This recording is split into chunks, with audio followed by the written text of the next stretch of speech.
Dahil weekend ngayon, maaga kaming gumising para mamalengke. At syempre, ito ang kasama ko pag mamamalengke. Agahan na daw namin para hindi kami abutan ng init. Inaantok pa nga ako eh. Malapit lang kami sa palengke, kaya madalas nilalakad lang namin pag pupunta kami doon.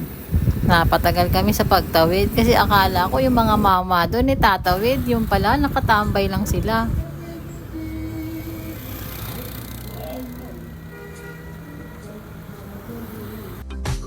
Masarap nga namang mamalengke pag maaga pa.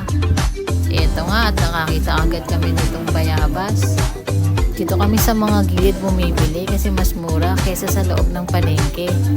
Pero alam ko sa umaga lang sila nagtitinda. Kasi nga nasa harapan lang din sila ng mga saradong tindahan. Mamaya pa kasi ang mga ito magbubukas. Tara, mamalengke ka na din. Dito naman tayo sa loob bumili. Ito nga at pumili ng nanay ko ng isang buong manok. Ito at namimili din siya ng sariwa at magandang isda. Sabi yung kulay pulang isda, dalagang bukid daw yun. Meron din kayang binatang bukid.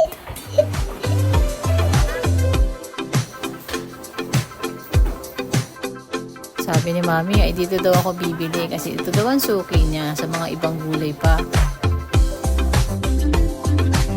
At ito nga, bago kami umuwi, bumili kaming kakanin kasi ito yung umagahin namin tsaka itong mais. Ito nga pala ang taxi namin dito. Bernardo po.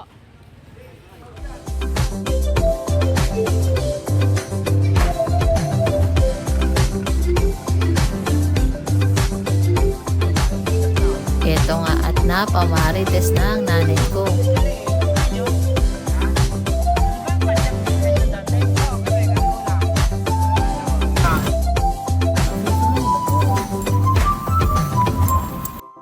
Na romantic na Kaya nga, sarap ng sakyan eh. Si Tonton.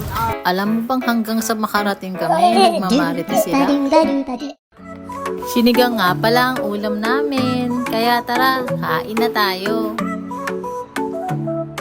Peace and love! Thanks for watching!